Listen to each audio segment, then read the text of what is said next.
2024 വർഷം വിട പറയാൻ ഇനി ദിവസങ്ങൾ മാത്രം ബാക്കി നിൽക്കെ ചില വിയോഗങ്ങൾ നമ്മളെ വേദനിപ്പിക്കുന്നു. MD-യുടെ വിയോഗം, ഡോക്ടർ മൻമോഹൻ സിംഗിന്റെ വിയോഗം.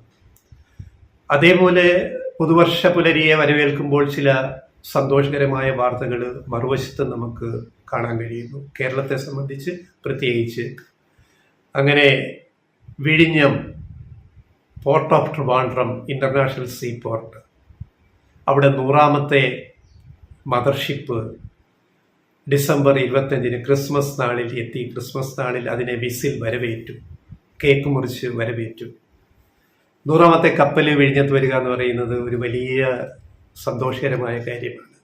വിഴിഞ്ഞം മുന്നോട്ട് പോയിക്കൊണ്ടേയിരിക്കുന്നു. അപ്പോൾ ട്രയൽ റൺ തുടങ്ങി, 4 മാസത്തെ ട്രയൽ റൺ. അത് കഴിഞ്ഞ് ഡിസംബർ 3 മുതൽ കൊമേഴ്സ്യൽ ഓപ്പറേഷൻസ്. അപ്പോൾ എല്ലാ ദിവസവും മദർഷിപ്പുകൾ വരുന്നു, ഫീഡർ വെസലുകൾ വരുന്നു, ചരക്കുകൾ ഇറക്കുന്നു, കൊണ്ടുപോകുന്നു, ചരക്കുകൾ കയറ്റിപ്പോകുന്നു, മറ്റ് ഫീഡർ വെസലുകളിൽ വരുന്ന ചരക്കുകൾ കയറ്റിപ്പോകുന്നു. അങ്ങനെ വിഴിഞ്ഞം വളരെ സജീവമായി മാറിക്കഴിഞ്ഞു. അപ്പോൾ വിഴിഞ്ഞത്തിന് നല്ലൊരു തുടക്കം 2024 നവംബർ ഡിസംബർ പുതുവർഷത്തിലേക്ക് ഒരു വലിയ കുതിപ്പിന് വിഴിഞ്ഞം പോർട്ട് ഓഫ് ട്രിവാൻഡ്രം തയ്യാറെടുക്കുന്നു. വളരെ മലയാളിക്കെല്ലാം അഭിമാനിക്കാവുന്ന സന്തോഷകരമായ ഒരു കാര്യമാണ്.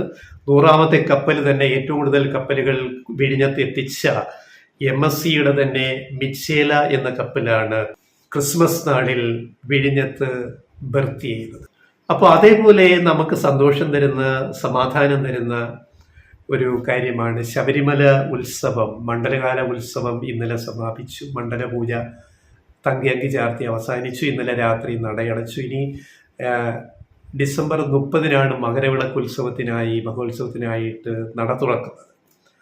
ഒരു പരാതികളും ഇല്ലാതെ എല്ലാവരുടെയും പ്രശംസകൾ ഏറ്റുവാങ്ങി ഒരു തീർത്ഥാടന കാലം അവസാനിക്കുന്നത്. മണ്ഡലം, ഇനി മകരവിളക്ക്. അതിന് ദേവസ്വം ബോർഡിനെയും കേരള സർക്കാരിനെയും അയ്യപ്പ സേവാ സംഘം അടക്കമുള്ള സന്നദ്ധ സംഘടനകളെയും മറ്റ് വിശ്വാസികളെയും തീർത്ഥാടകരെയും ഒക്കെ നമ്മൾ അഭിനന്ദിക്കണം. കുറ്റമറ്റ രീതിയിൽ വെർച്വൽ ക്യൂവും സ്പോട്ട് ക്യൂവും ബുക്കിങ്ങും എല്ലാം കാര്യമായിട്ട് പോയി. ചരിത്രത്തിൽ ആദ്യമായിട്ട് 1,00,000-ലധികം പേർ ഒരു ദിവസം 18ാം പടി കടന്ന് ദർശനം നടത്തി ഒരു പരാതിയുമില്ലാതെ അയ്യപ്പനെ വണങ്ങിപ്പോയ സംഭവം റെക്കോർഡ് ഈ മണ്ഡലപൂജ കാലത്തുണ്ടായി എന്നുള്ളതാണ്. അതായത് ഈ തിരക്കിനിടയിലും വൻ തിരക്ക്. കാരണം ഈ വർഷം മണ്ഡലകാലത്ത് മാത്രം 32.50 ലക്ഷം തീർത്ഥാടകരാണ് വന്നത്. അതായത് 32.5 ലക്ഷം തീർത്ഥാടകർ മണ്ഡലപൂജയ്ക്ക് മാത്രം ശബരിമലയിൽ എത്തി 18ാം പടി ചവിട്ടി അയ്യപ്പനെ തൊഴുതുപോയി. മുൻ വർഷത്തിനേക്കാൾ 5 ലക്ഷത്തോളം അയ്യപ്പന്മാർ തീർത്ഥാടകർ കൂടുതലെത്തി.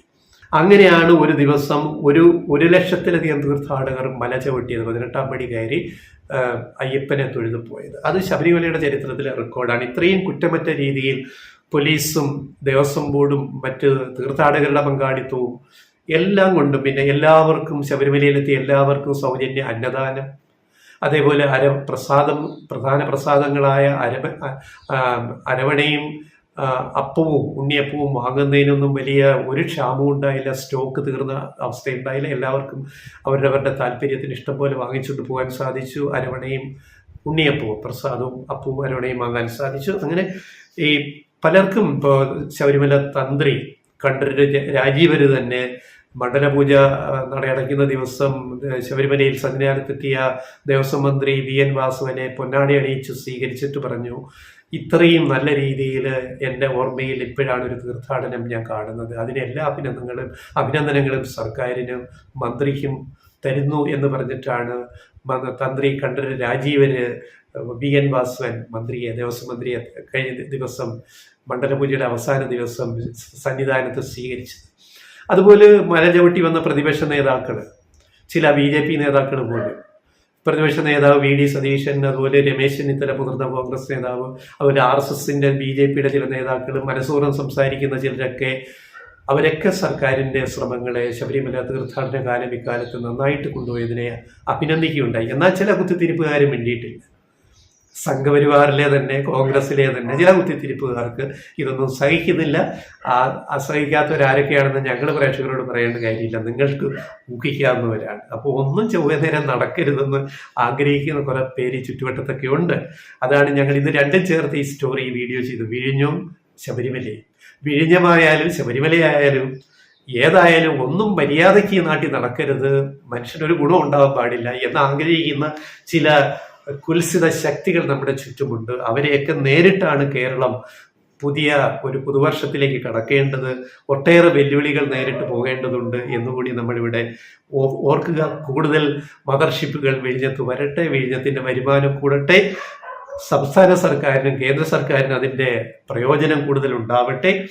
ശബരിമലയിൽ നല്ലൊരു മകരവിളക്കുത്സവം ഈ മാസം 30 മുതൽ ആരംഭിക്കട്ടെ. ഈ മണ്ഡലകാലം പോലെ തന്നെ അതിനേക്കാൾ മികച്ച രീതിയിൽ അത് നടക്കാനുള്ള ഇടവരട്ടെ. ജനുവരി 14 മകരവിളക്ക് നടക്കുന്ന ഈ ഘട്ടത്തിൽ അതങ്ങനെ എല്ലാം ഭംഗിയായിട്ട് ഒരു പുതുവർഷത്തേക്ക് കടക്കട്ടെ എന്ന് ഞങ്ങൾ വിചാരിക്കും.